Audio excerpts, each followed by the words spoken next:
Hello, everybody, and welcome back to Need More Info, a podcast exploring the worlds of movies, video games, and TV shows. I'm your host, Nate, and today joining me again are hosts Chaz, Fergus, and James. How you guys doing today? Yeah, I'm pretty good, thanks. Yeah, Definitely been enjoying the weather over the weekend. Yeah, yeah. it's been good. Had a friend's birthday recently, so that was fun. And yeah, just enjoying the sun. Yeah, same. I've been out in the sun and have watched the first series of The Good Place finally. Oh, 'Cause, yay! You'll have to tell us about that in a minute. yeah, Interesting. Yeah, no, I came to that part as well, and I wanted to leave at like 8:30, 9 o'clock, and then I looked at the time, it was like 11:30, and ended up talking about Star Wars and so many other things till like that time, and I was like, yeah, that's the trap. That's the thing about daylight savings. I mean, I really like it, but you can, look at the sun. It's like, oh, must be like what 4 or 5, and it's suddenly 9:30 at night. You're like, oh, Yeah, very much so, very much so. It was quite funny. But go back to you, though, Fergus. You saw the first season of The Good Place, right, people? Just want to preface here that all of us have seen The Good Place here, if I'm correct. Yes, we've all seen The Good Place. So there's going to probably be spoilers for the next couple of minutes, or at least the next minute. Fergus, how did you find the season 1 of The Good Place? it's good. Ooh, okay. It is good.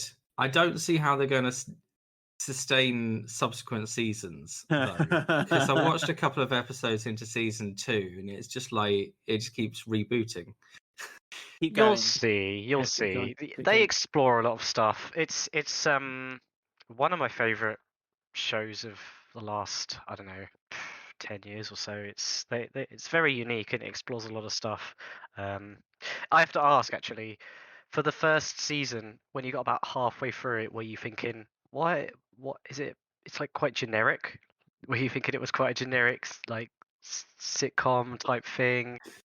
Yeah, sort of like mildly enjoyable. This is quite nice. They're all just sort of pottering around a village, and everyone's, there's, I don't know. Yeah, it was enjoyable. Like, I didn't want to stop watching it, but like it was. Fun little fact for you, Tahani, she's the main villain in the She-Hulk show. Oh, really? Yeah, playing a character called Titania. If you've seen the trailer for She-Hulk, she's the one with the 70s like wrestler outfit type costume. It's very, trust me, we'll have some comments on the She-Hulk trailer. But yeah, The reason I wanted to ask is because I remember watching the first season and thinking, why is it like such a stereotypical like sitcom like yeah. drama and all of this stuff? They're supposed to be literally in heaven.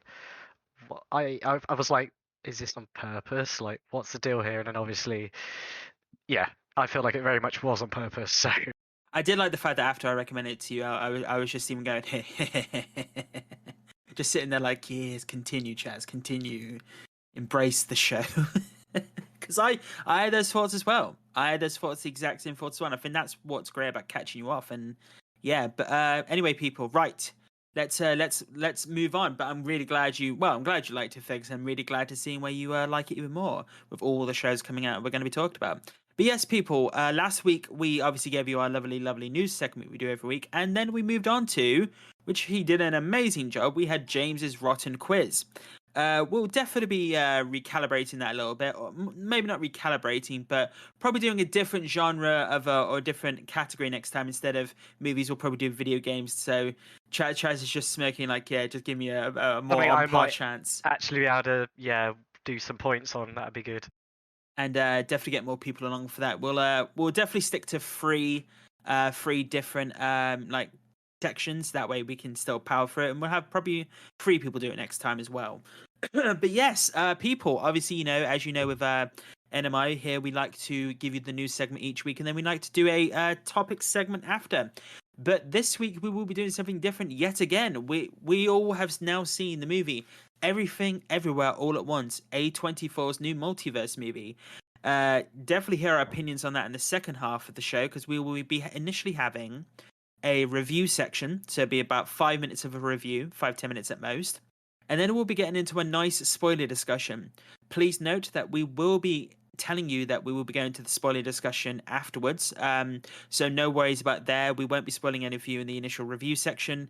We'll give our like initial out of 10s and what our thoughts there, but then we'll be doing a deep dive into the movie itself, because I'm definitely looking forward to talking about this for sure. But yes, people, right, you now know what we're going to do. We are now going to get into the movie section. It seems we seem to be getting all the movie trailers this week. We are going to be jumping into the movie section now with, first of all, the Mission Impossible Dead Reckoning trailer has been released. This, obviously, someone actually described this very well. Tom Cruise is a genre in himself now when it comes to films. We're not going to spoil this trailer because James hasn't seen it, so he's avoiding the trailer. But it's obviously, this is actually, sorry, it's called Mission Impossible Dead Reckoning Part 1, because they're actually filming the final 2, as they've said, Mission Impossible movies, which with the subsequent one releasing, with Part 1 releasing next July and Part 2 releasing in June in 2024. Obviously returning Tom Cruise, Ving Rhames, Simon Pegg, Rebecca Ferguson, Vanessa Kirby, Hayley Atwell joining the cast, and a whole bunch of other actors. Now, I'm really looking forward to this film. Honestly, I don't know what the hell's going to happen. The fact that practically everything in this film is practical is still insane to me, and Tom Cruise pushes the limit. But what are your guys' impressions of the trailer that you've seen without spoiling it for James? I lost track of the Mission Impossible storyline some time ago, but watching the trailer, it does look fun. There's a lot of action, explosions, kung fu, this sort of thing. A lot of it was filmed in the UK, I believe. I think this is the film where Tom Cruise had his car stolen somewhere around Birmingham for one of the scenes. So yeah, yeah. I think this is where he had the train, the train sequence where it jumps off that cliff, because that train actually goes off the cliff, and he actually goes off on the motorbike. I believe there's a video of him going off a motorbike off a cliff, jumping off. He does that himself, and then the train going off the cliff as well is real. And yeah, it's just insane, to be honest. Jeez, that's mad. That's without spoiling too much. We don't know the context of that. That's literally the only two things I really know about the trailer itself. Obviously, I do love the fact that these films are a general continuation of the story. Like, it's never just like separate stories. And I'm wondering if the last film will play out at all, because obviously we had Henry Cavill in the or Cavill in the last movie. I thought he was brilliant with his reloading his arms as he goes into a fight. If you've seen, so basically in Mission Impossible Fallout, there's this bit in the trailer, if you watch the trailer, where he like reloads his arms essentially, like, and he does that. He did that on all the press tours for people, and it's quite funny, to be honest. But yeah, no, I'm really looking forward to that film. Still can't believe they've released the trailer now, even though it's not coming out in July. Even though I know this film was supposed to come out this year, but because of COVID, I believe it was delayed. So we'll see where that goes. Definitely looking forward to that. Going on to the next trailer, which I think all of us are looking forward to if we've all seen the trailer, is Thor: Love and Thunder, which honestly, this looks stunning. Like, absolutely. I think there's a reason why this movie is so colourful, and I think this trailer explains why. Like, if you've seen the trailer, basically, it finally gives us our first look at Christian Bale as Gore the God Butcher.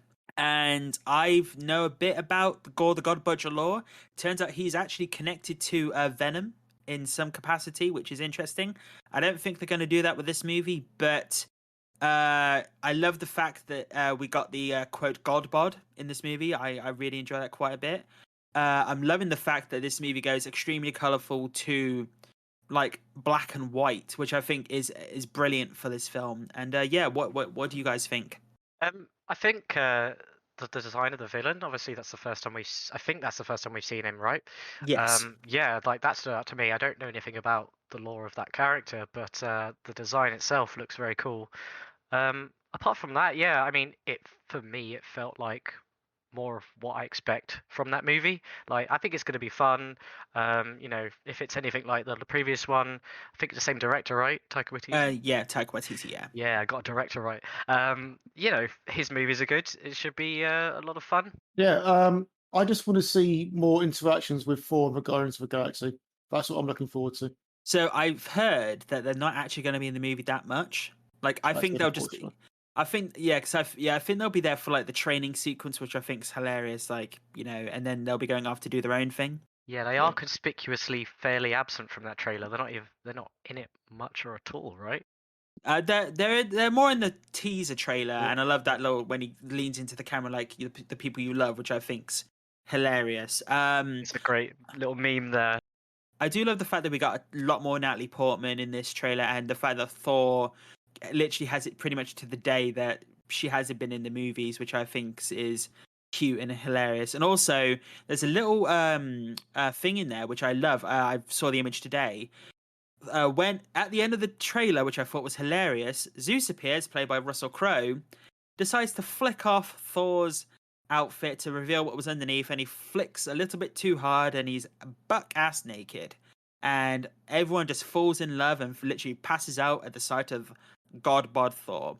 And if you look at his back in the trailer, there's a huge Rip Loki tattoo on his back.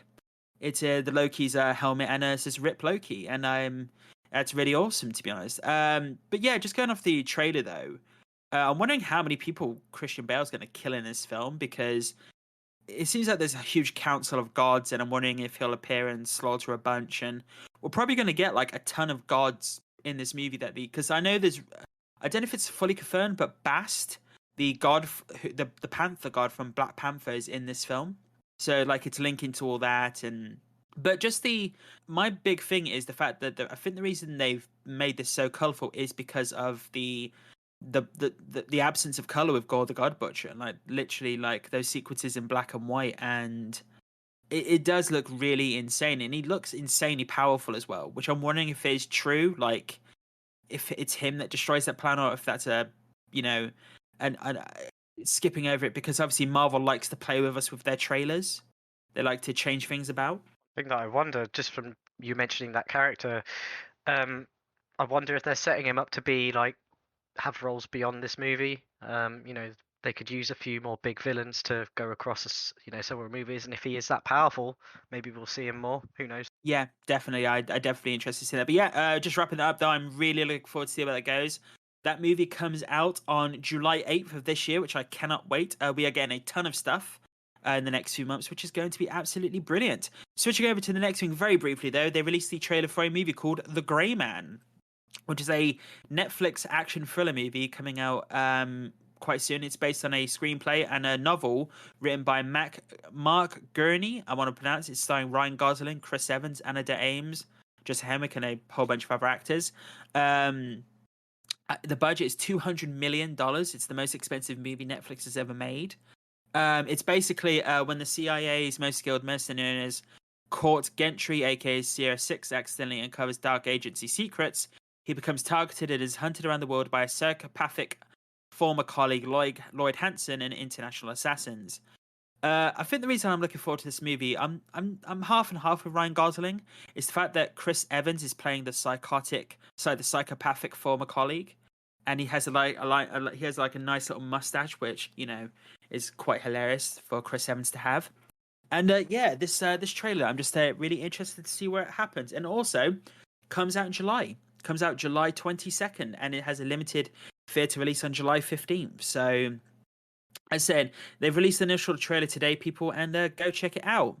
Moving on to the final bit of movie news, though, the movie composer Vangelis has passed away at the age of 79. Obviously, this man is famous for the Academy Award-winning score to Chariots of Fire, as well as composing the scores to Blade Runner, Missing, Antarctica, and the movie Alexander, which starred Colin Farrell. Obviously, most of us here have probably seen a couple of, maybe at least one of these films. I think Blade Runner is probably the movie that we've all seen. I haven't seen, to be honest with you, I've seen Alexander. I've not seen Chariots of Fire myself. I think we all know the Chariots of Fire theme. But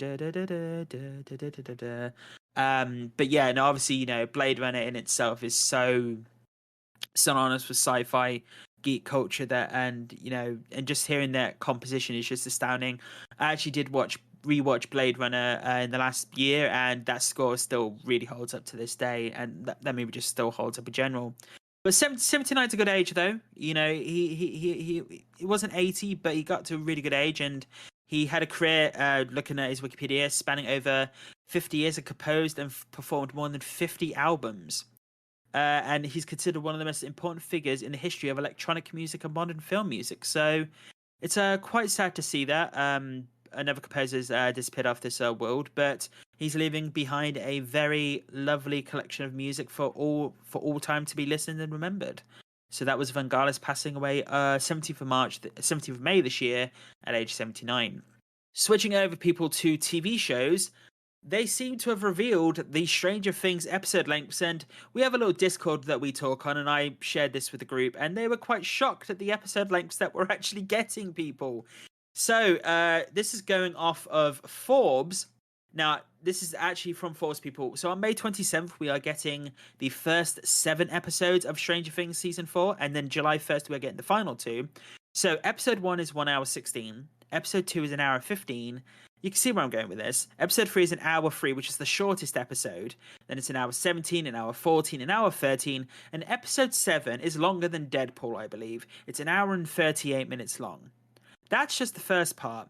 It's ridiculous when we get to part 2 because episode 8 is 1 hour and 25 minutes. And this is the ridiculous one. This is not a TV show anymore. Episode 9 is 2 hours and 30 minutes long. Why didn't they just make it episode 10?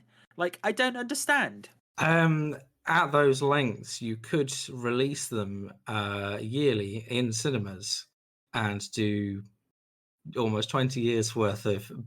I mean, they won't age up, that's for sure. I think that surprised me as well. I think I heard that this is not the last season as well, right? Is that right, so mate? this is, I believe this is the penultimate season. This is like, they've planned it out for 5 seasons. Yeah, so, they're doing all these, like, crazy lengths of the episodes, and it's not even the last season. It feels like it would be. So I guess they're trying something different. We'll see When what they've they do. said, so when they've said, like, each episode roughly is $30 million a budget, you can kind of tell now, because that's about the budget of Avengers Endgame.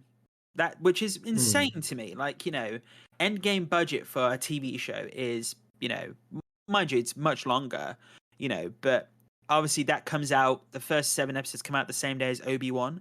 So that's my weekend sorted pretty much. So I'm definitely looking forward to that, because obviously we're getting the first 2 episodes of Obi-Wan on Friday. You've got enough hours in the day, dude. I'm going to go into town, do my sociable time, and then come home and disappear from the world and watch all those TV shows. And finish work and then come home and go, hello there, Obi-Wan. And yes, and it's like General Disney Plus. But yes, people, obviously we're shifting on now we are now getting, it's finally confirmed that people have been wanting this for ages. We are now getting the Daredevil TV series. It's in the works. So it's actually confirmed to be coming back. And I don't know if this is going to be a soft reboot or a reboot in itself. Obviously with much of the actors coming back. I'm hoping we have Foggy Nelson come back from the previous Netflix shows and pretty much all the cast. Because also there are rumors that Luke Cage and Jessica Jones might be coming back as well. Because there was a recent picture of them also. But it seems that sources learned from Variety, this is from Variety, learned from sources that Matt Corman, Chris Ord are attached to write and executively produce the show. But the thing is that they declined to comment, and Marvel Studios reps do not comment on projects in development.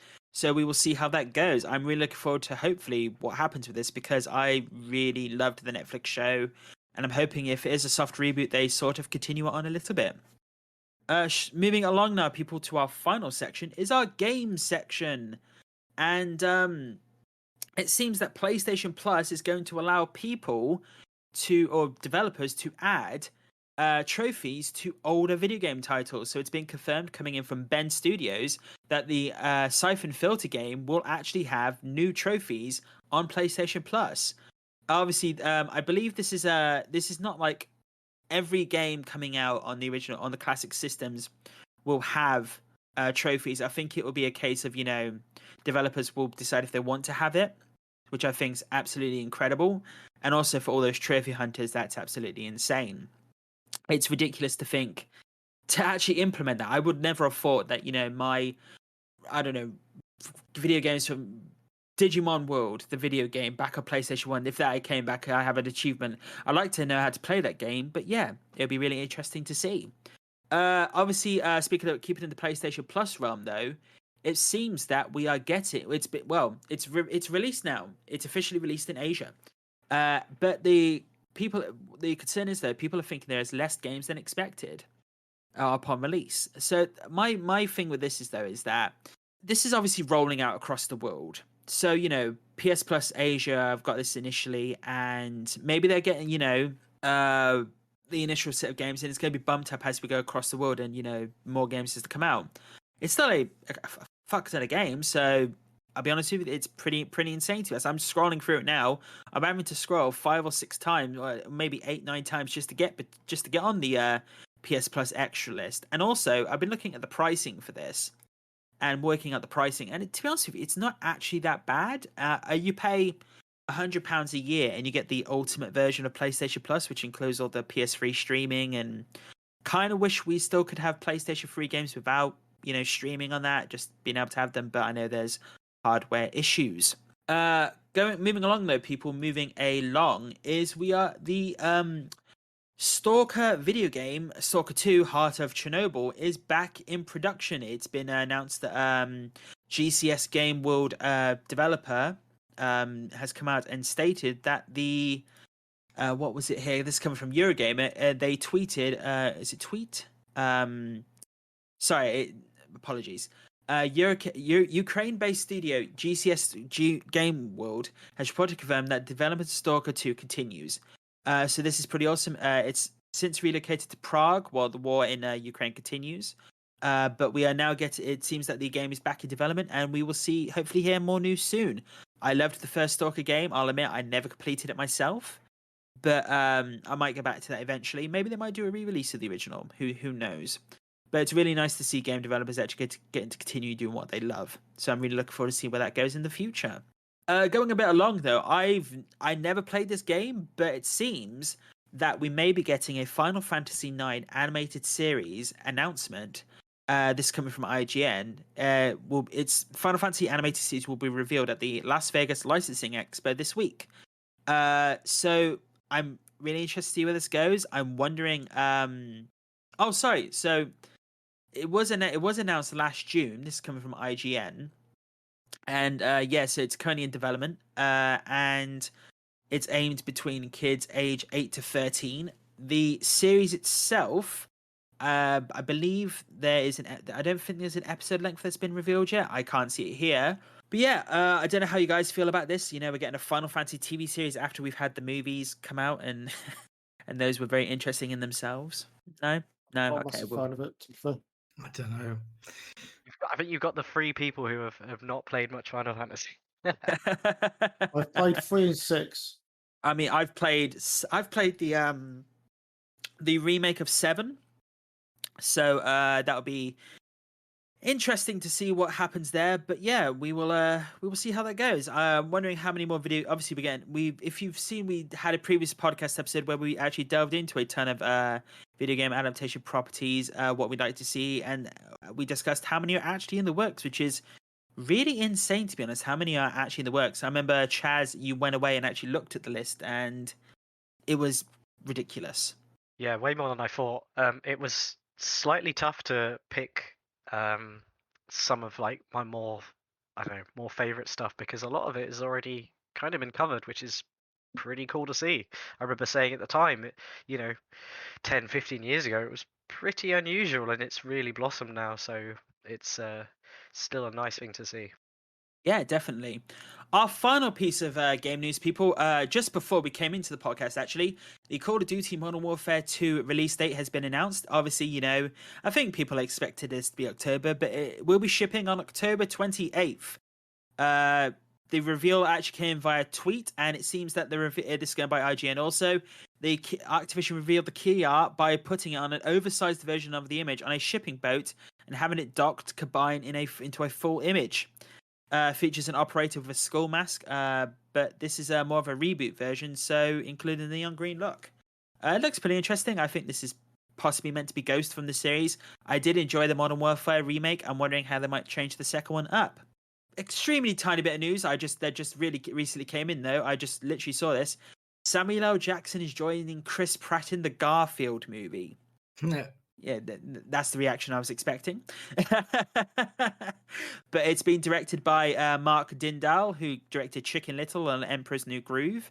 And obviously Chris Pratt is in the titular role, and Samuel L. Jackson is joining the film. I don't believe it's confirmed who said. Oh no, so Jackson will play a brand new character, Garfield's father, Vic.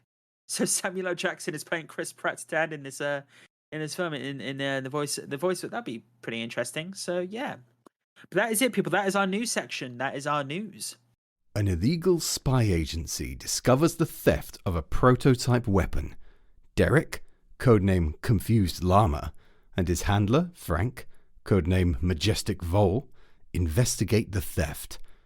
A naive man with fanciful notions, Derek sets out on his inept journey to reclaim the weapon from villainous hands, unaware of the hidden tale following him. Enter the world of Confused Llama, A Spy's Tale, a short comedic spy thriller available on Amazon in paperback or Kindle. And that was the news, people. That was the news. We are now going to get into our main topic, which is actually a movie review for the recent released film, Everything Everywhere All at Once. This is a 2022 American absurdist comedy drama film directed by Dan Kwan and Daniel Shinert, or also known as the Daniels. It's starring Michelle Yeoh, Stephanie Hsu, hope I pronounces correctly, Ki Hu Kwan, Jenny Slate, Harry Shlum Jr., James Huang, and Jamie Lee Curtis. The plot follows a Chinese-American woman, Yeoh, being audited by the Internal Revenue Service, who discovers that she must connect with parallel universes versions of herself to prevent a powerful being from causing the destruction of the multiverse. This movie is a black comedy, sci-fi film, fantasy, martial arts film, and animation. The film was actually supposed to actually have Jackie Chan in the role. It was originally written for Jackie Chan, but the lead role was later reworked and offered to Yeoh. This film. So, people, that's our initial tell you what the film is. But what we're going to do is for this, we are going to have a little bit of a breakdown for the movie. What we will do is we will give our initial thoughts of the movie. We will then, do all our intros and what we feel. We've just done a bit of the cast. We'll do a bit of the crew, the box office, the budget. And then we will do a 30-second summary of what we believe, how we feel about the film, including our ratings within that. At the end, we will then tell you that we are now going into a spoiler talk for the film, which will last about 20-25 minutes at most. And then we'll just go into that, but we will forewarn you ahead of time. So don't worry about that if you just want to get the initial review for the film. So yeah, let's get through the initial information for this film though. So this film had a budget of $25 million. It currently has a box office of $71.1 million worldwide, I believe. The box office, I believe it's the highest grossing A24 film now for the production company A24, and I'm really looking forward to see where this goes. It has a 95% about 286 critic reviews of positive on Rotten Tomatoes, and it is generally, it's highly regarded by many, many people, including Doug, who's currently not here today. Unfortunately, couldn't record with us. But Doug really, really did enjoy this film, and he gave some great thoughts on that also. Maybe we can go back to him in the future, get his thoughts on that. But how do you guys feel about this film? Your initial thoughts? Yeah, I mean, I did very much enjoy it. It's very absurdist, which is great, to be fair. It is definitely a multiverse of madness, this film. So it uses some similar mechanics to, in terms of how they explore the multiverse, to Doctor Strange 2, without giving away any spoilers. But they actually kind of did a little bit more with those mechanics. It was a bit more interesting. It definitely catches you out the film. Definitely goes in some very unexpected directions, but has some really good themes throughout as well. So yeah, really unique movie. Feels very dense from start to finish. I feel like that's deliberate. We'll talk a little bit more about that later with the spoilers, perhaps.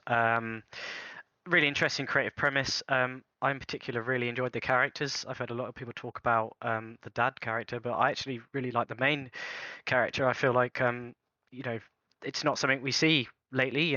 Someone's middle-aged, female, unsuccessful, just different to what we're seeing, and seeing her kind of transform and grow throughout the film was really endearing and good to watch.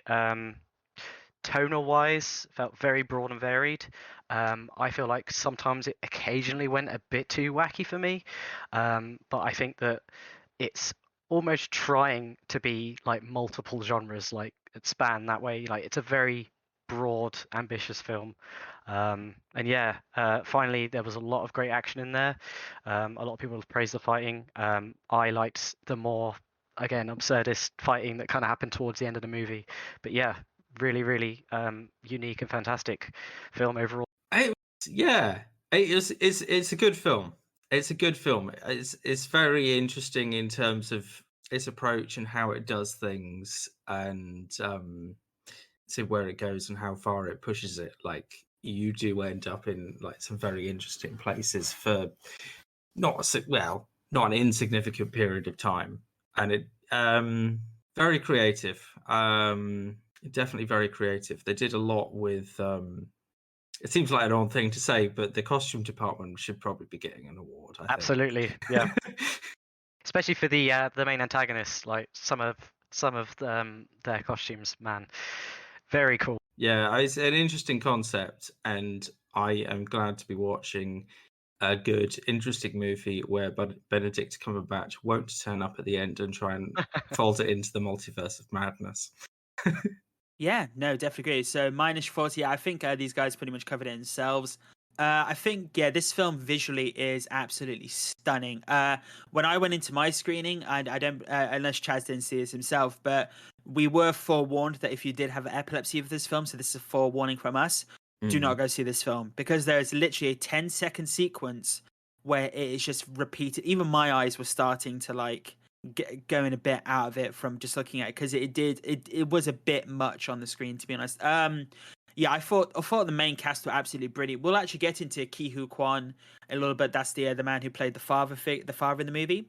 So he has a nice little story about him returning to film, actually, from back in the old. Yeah, you actually will recognize this actor from the 80s. So yeah, I thought this film was brilliant. I do agree with the Doctor Strange element. I think this is a better movie than Doctor Strange in the Multiverse of Madness.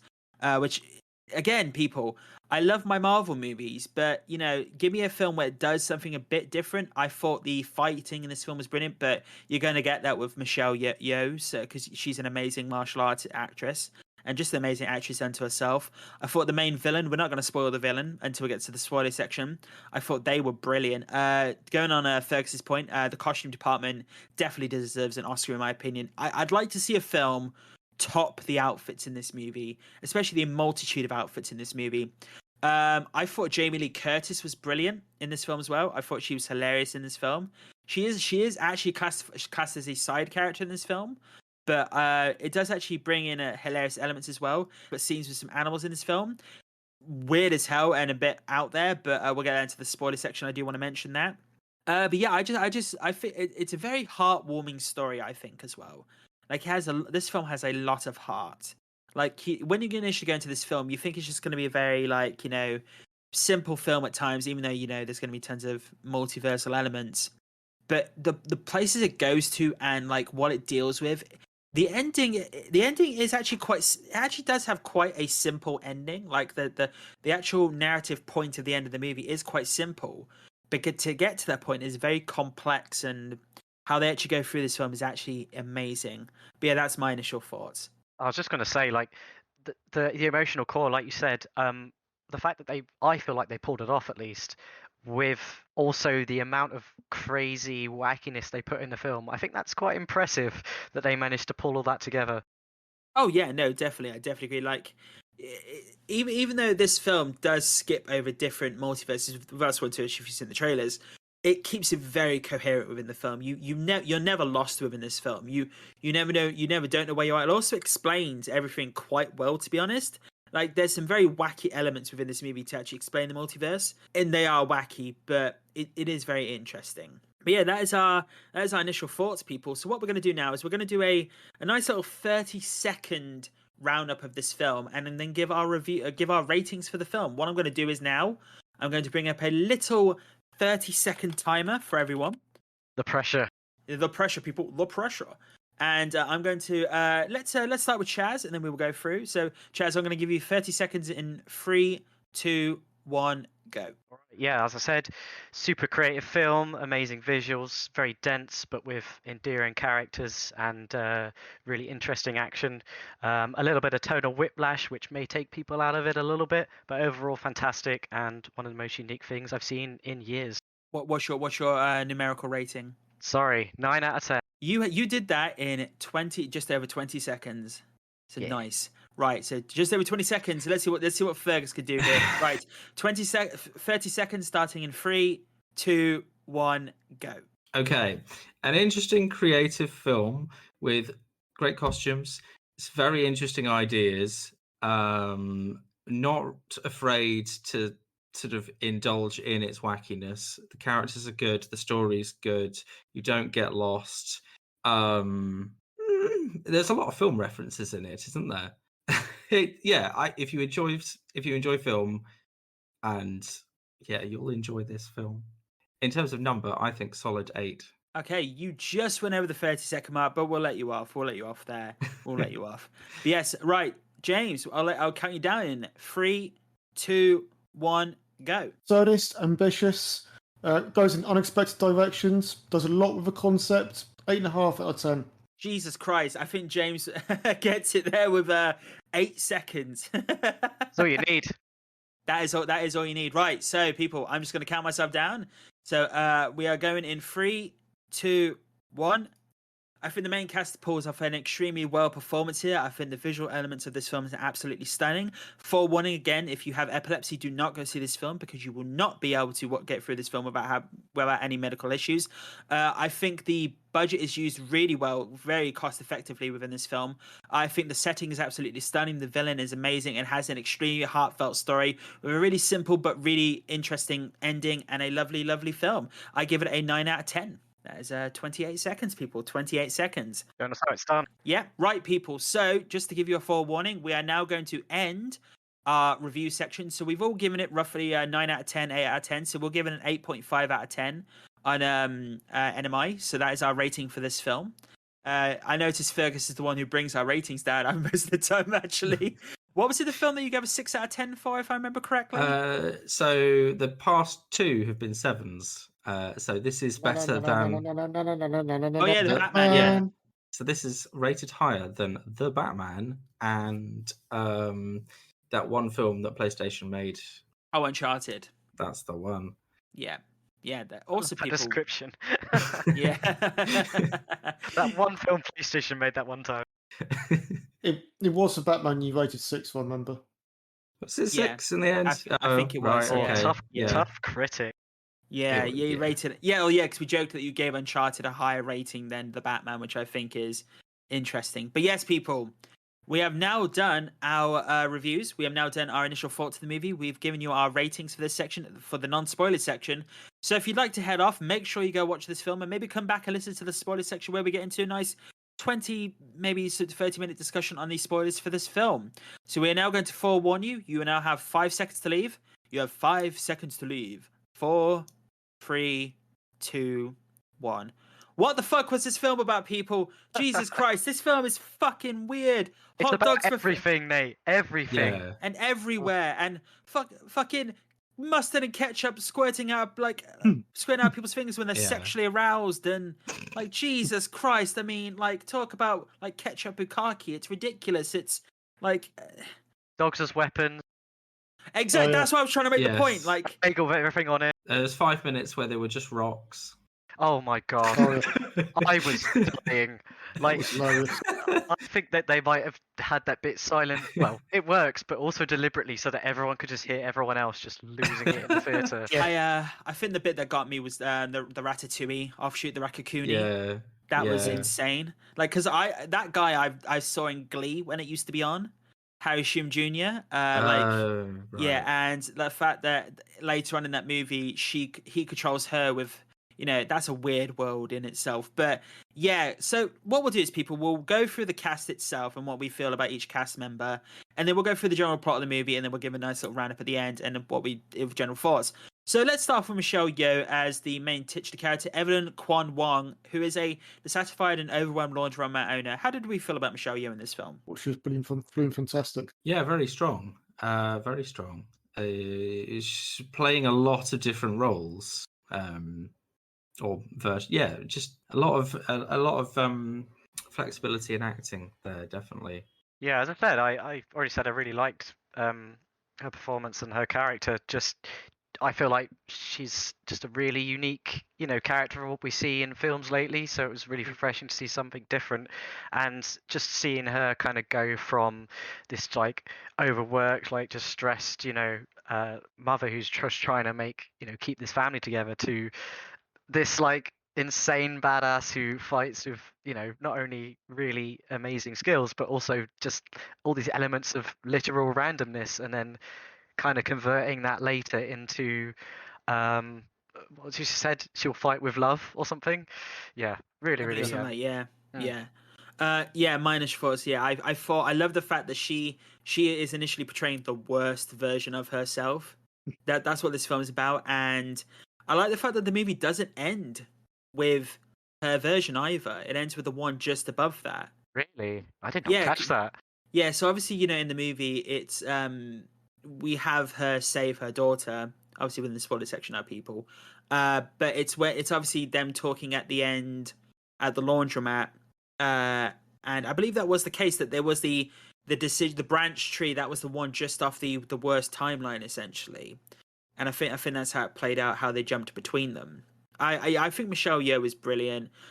It'd be interesting to see how this film was originally written for Jackie Chan, and then it was shifted for Michelle Yeoh. I think it's the much better decision, in my opinion, Yes. because I think because I don't know if it would have been a father-daughter story or a father-son story, but I think this film has a lot of heart, and she definitely brings the majority of it, and she gives an amazing performance.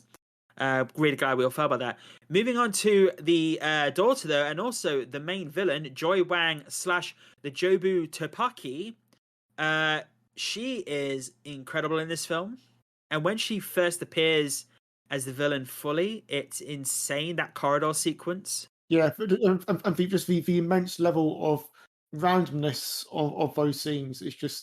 It's highlights what a film, the crazy place a film goes into. Actually, like changes various items into other items, complete change of reality. It does show with her character, especially. I think the switching of the universes. This film had, I believe correctly, had a $25 million budget. A24 really know how to use their budgets, really do, and this just goes to show you don't need to have a $300 million budget to do this sort of film. But yeah, no, she was brilliant. I thought she brought a hell of a lot of emotion to this movie, and just to be heard by her mother, I think that was like one of the main takeaways. And one of the things I liked about her character is that you say she's the villain, but really it's not really a villain. It's more like she's just stuck in this like impossible situation, and what she needed to pull her out of it was someone to kind of relate to, and also to have the support of her family. So it was really nice to see that take on it. So I think the villain aspect is the case of, because I know the villain, or the version of herself, was putting all the worst actions onto that character within the film, like the other version of herself. So she was having the worst qualities pushed upon her, the worst universities pushed on her, which causes huge stress. But I love the girlfriend in the film as well. I thought she was funny, the little part she had. I love how, this film, some people might go into this film and say it's woke, trying to push agenda. It fucking ain't in this film. It's just coming to accept a mother and a daughter, and I feel, I don't know how you guys feel about that, because I do feel like it doesn't push any of that agenda at all in this film. It pushes. It's got a lot of heart. Film for us, really good. So it's got some. I mean, I don't care about this whole woke stuff. I mean, look, films are films, and they're meant to be able to explore completely different aspects of the human condition. If you don't like a film for what it's exploring, then just look at something else. Yeah, no, definitely agree. And I do love how the start of the film, it does start off with her not saying that her daughter has a girlfriend and everything, and by the end of the film, she does learn to accept her daughter for all she is, flaws and all, and not pushing her own flaws on her daughter. Because that's another part of the story. It's a case of, she wanted her daughter to not be her, but in essence, that put too much pressure on the daughter, and it pushed her away. And I do love that aspect of the film. Going on to the father figure though, Ki-Hu Kwan, played by who played Waymond Wang, playing her husband. Obviously, do you know what this guy was famous for in the 80s? Yes. Only because I literally looked it up after you mentioned that. So Okay, yeah, fair enough. But he played Short Round in Indiana Jones and Temple of Doom, and he was Richard Data Wang in The Goonies. And yeah. So this man here, he actually dropped off of acting quite between 1998 and 2018. He actually was a stunt coordinator for the X-Men movie, which I thought was I'm just reading this on Wikipedia now. But he was actually inspired by the success of Crazy Rich Asians to return to acting in 2018. And this is actually going off Wikipedia. The Daniels, the directors, began casting for this film, and they struggled to cast the actor for Waymond Wang, who would appear as three separate characters in the film. And they stumbled upon him on Twitter, and after getting in contact with talent agent, Kwan received a call for the audition. After landing the role of Waymond Wang, Kwan received a supporting role in the Netflix film Finding Ohana. And then, he then went on to appear in this movie. He's also appeared in a couple of other films. But yeah, I really enjoyed him in this movie. I love the fact that he played different versions of himself, the confidence in it, and I love how this act. I'm hoping, like, not just him, but also another actor I really loved from the 80s, Rick Moranis. I'm hoping he might have a resurgence in the future as well. But going back to Ki-Hu though. I thought he was brilliant in this film. I love the fact that, during this film, you think half of this film he wants to get a divorce from the wife and everything, and it turns out no, he just wants to use it as a tool to just go to therapy, essentially, as a and he's kind of like the true heart of this film. He's the one who's been trying to keep this family together and trying to keep levity within this movie. And okay, let me phrase that. He's not the true heart of the film, but he brings the light to the film. He tries to bring the light as much as he can to this film, and really tries to keep everyone together and tries to keep everyone happy, especially with all those googly eyes, and goes into the bit that Chaz really loved, that rock sequence. Yeah, I think he is the heart, well, one of the hearts in the movie, and something that stood out to me about his performance was how well he portrayed the different versions of himself. Just like the body language and just like the very efficient movements he would be doing when he was first being taken over. That was really impressive. But then towards the end of the movie, you start to see some of the positive aspects of the original dad's character. So yeah, again, really good performance. Yeah, no, I highly recommend. I'm really looking forward to seeing why he does this. I know he's going to be in a Disney Plus TV show called a TV adaptation of a property called American Born Chinese. I'm not fully read into this myself, but he seems to be having a good resurgence now in later days. So I'm really looking forward to seeing where he goes, to be honest. Moving on, though, obviously we had James Hong as the father figure in the movie. I really thought he was hilarious in the parts he was in. James Hong is just an amazing actor in himself. I believe he's credited with having a mega ton of screen roles. So I believe he's got like over 193 screen roles within cinema, which is ridiculous. James Hong. James, I'm just gonna Google now because I actually want to confirm this. James Hong movie roles. Currently looking at IMDb, actor 453 credits. Oh wow, okay, with that's one, a lot two, more. 3, 4, 5, 6 films currently in post-production. I mean, that's just ridiculous. And he was in Blade Runner as well as Hannibal Chew. So yeah, that is, and I believe he only just got his star on the Hollywood Walk of Fame this year. So that's Walk of Fame. Talk about putting work in. Jeez. So this year he was the oldest person to receive his Hollywood Walk of Fame at 93. Gosh. Yeah, there's how long it took him to get a star there, and I think that's ridiculous. It takes that long. He doesn't feel 93, even though he's playing someone super old in the film. He's been perpetually old for like how many ever years? We've seen him in films, to be honest. But yeah, no, I thought, and going off I thought he was great. Of the final, character rating, outside like the main-ish cast to a degree is Jamie Lee Curtis.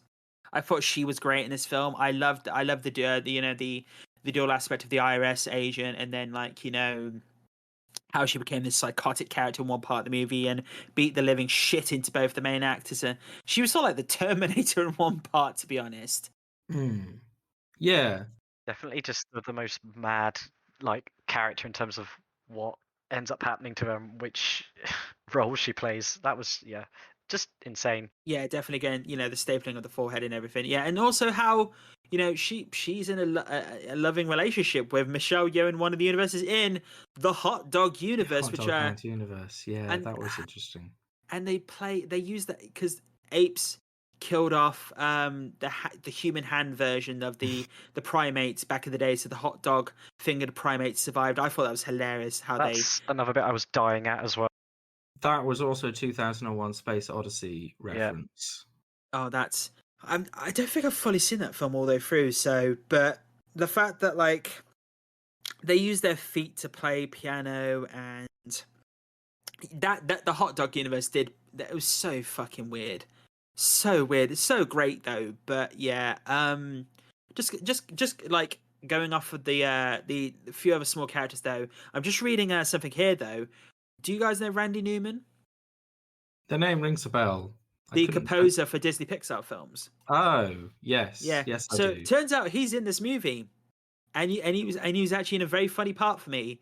He is in an uncredited role as Raccacoonie. Randy Newman does the voice of Raccacoonie in this movie. That's nice. Which I think is hilarious. And the Daniels, the directors, are both in this movie as well. As one is the district manager, and then one is an accredited man who gets sucked into the bagel. And we're actually going to get onto the main plot line of this film now with the bagel element of like sucking in all realities, essentially, or essentially trying to make everything quiet and finally, at ease for the we say villain, but Joy Wang, played by Stephanie Hsu. Yeah, this film in itself, I think narrative wise, I love the fact that they split it up into 3 parts. I was kind of interested how the third part came like 3-4 minutes before the end of the film. Yeah, I actually almost fell for the fake ending at the end of part 1. Oh yeah, I forgot it was. I forgot it was so long before it said, since it said part 1, that I felt. Yeah. And it was like, this is a bit of a strange ending, but I suppose it's the ending. If the credits are rolling, and then the whole fake out that actually no, this is in the separate universe where they're watching the film. That was a great fake ending. I thought it was a great fake out. So yeah. I like that it feels like it's pulling back from the screen that you're watching into the cinema that you're in. It feels like that. I don't know if that's because I was on the IMAX or not. But yeah, to be honest, like as mad as this film was, I feel like having her just vom everywhere and then die doesn't seem that out of place. Yeah, it didn't seem. That wouldn't be a good ending. But since it was a fake ending, it worked. It was It was... Well, I've seen a few A24 films and they have very fucked up endings. So I was like, if they're gonna pull this shit out, and because this is a 2-hour 40-minute film, 2-hour 20-minute film. That could have been an hour and a half in the film, and they could have easily, ended that there. You're talking about the runtime. One thing I did want to say was that you said 2 hours 20. It definitely felt at least that long. I think that maybe it felt longer, and normally that's a bad thing. But I think maybe in this case, it's just, as I keep saying, so packed and so dense that I think it makes sense that it feels very long. For me, it didn't overstay its welcome, but I've read a few people who felt like it did. We actually went to get Fergus and James went to see this film. But it's the first film in like a few years I've been able to just sit through the entire film without going to the bathroom, because I think I was so glued to the film. Because going off the pacing, I think you mentioned it before, it doesn't stop. Like it just continues, and I think it's a good aspect in the film because it just continues, but you're never lost within the film. Like you're jumping between these universes. Also, how they have to skip between the universe, or sorry, not skip between the universes, how they have to pull the skills from the people's other, like the paper cutting, the finger cutting, between the fingers, or eating chapstick, or peeing yourself, and it's just so fucked up but hilarious.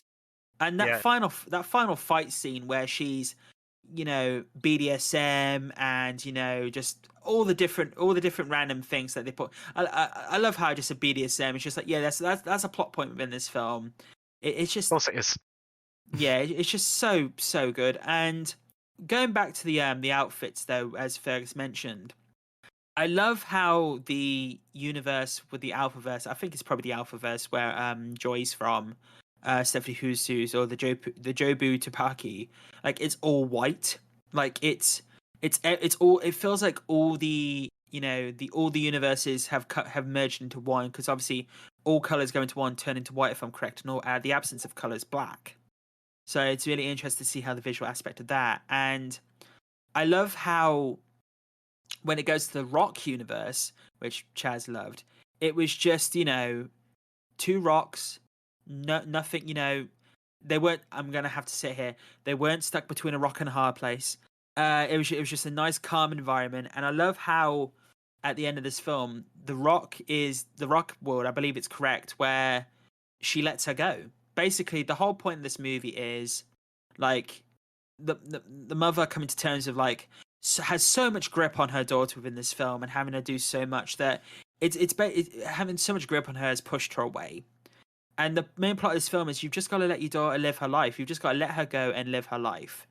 And it basically allows her to do this. And I'm not going to lie, when they went over the cliff, I kind of wanted a, and I will always love you.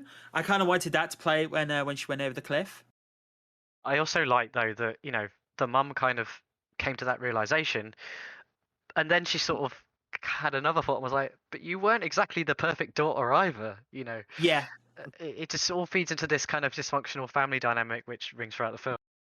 Yeah, no, exactly. Yeah, that's exactly the point. I do love that aspect, and I love how, like, at the end of the film, you know, she kind of has a mental breakdown towards the end of the film, but then when everything comes together, like I kind of would have liked to seen how their life was afterwards, like everything had occurred, except that extremely close, you know, that all at once sequence in part 3 where, you know, Evelyn and Waylon seem like they're back in love now, you know, it's a really good relationship again, and with the daughter. But it would have been nice to see a bit more. I loved that Evelyn said to the girlfriend Becky, "You need to grow your hair." I thought that was a lovely little line within the film, you know, just the acceptance within that line. I thought that was really hilarious, to be honest. And yeah, I am. But yeah, just going off the final impressions though of this film, there's so much to talk about in this film that within a podcast we could do an entire like hour and a half podcast in itself. But I think, like, wrapping up our thoughts though, fucked up film in the very best way. One of the cleanest narratives for a multiverse film I could ever say. Jumping between universes was cleanly described in this film. Like the whole branching element, it does go into the branching aspect of, like, you know, every decision has a butterfly effect, and each butterfly effect creates an alternate universe, which I thought was hilarious how they went into that. The cast was amazing. I thought they all portrayed it extremely well. I thought Michelle Yeoh and Stephanie Hsu, especially though, you know, the dueling aspects of those characters, and, you know, Ki Hyo Kwan to a lesser degree, because he's not as many universes as the two main actresses. I thought, you know, this movie was just brilliant, to be honest, absolutely brilliant, and that's why I gave it a 9 out of 10. And I really loved how this film ended, and I think this is what I love, how a lot of A24 films don't have a happy ending, or they have like a, you know, very dark ending. I like how this film had a hopeful ending, and I definitely could watch this film again. Maybe not quite soon, but I could definitely watch it again.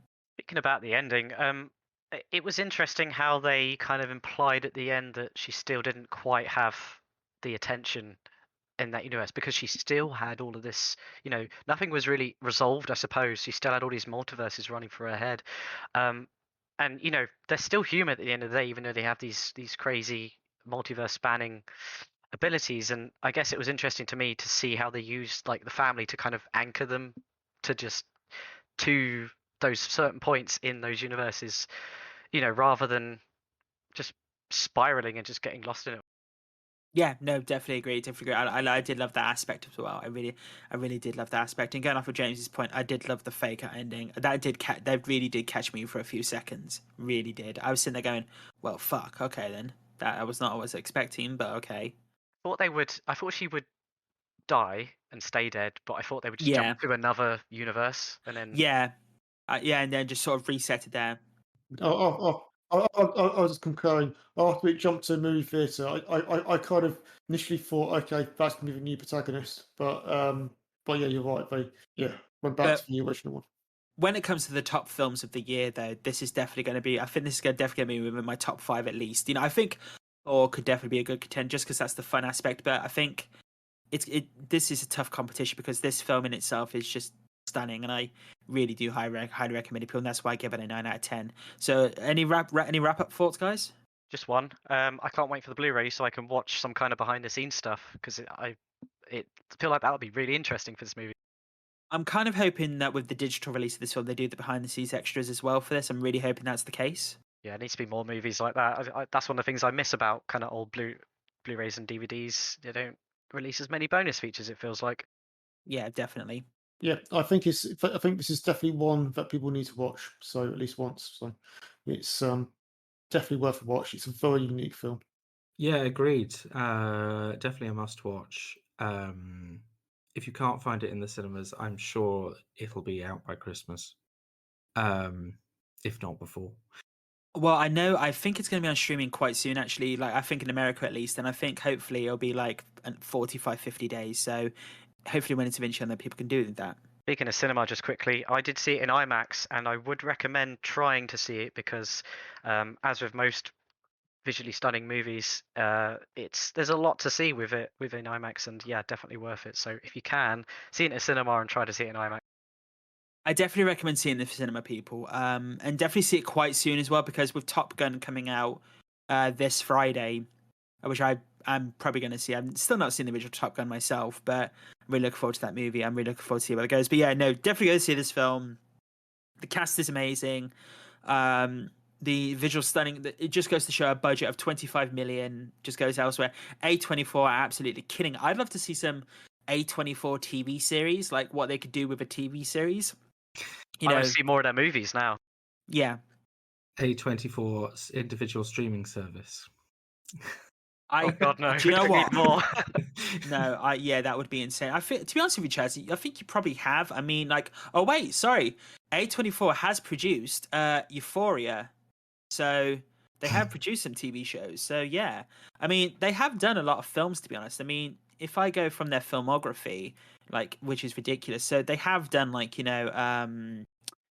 just scrolling through now, A Most Violent Year, which is a Oscar Isaac film. I'm just trying to scroll through now because I think they had Ex Machina. They did. They have also done the Vitch. They've also done The Green Knight, The Lobster. They've also done Moonlight. I believe. I don't think they did The Lighthouse. I think that was a different company. But yeah, no, they've done so many different films, and yeah, I just highly recommend. Oh, they've also done Midsommar. That was it as well. They've done Midsommar. Oh, yeah, no, they did do The Lighthouse. Sorry, it's produced by A24. So yeah, they've done some amazing stuff. Yeah, and I highly recommend it. People will definitely go watch this at the cinema.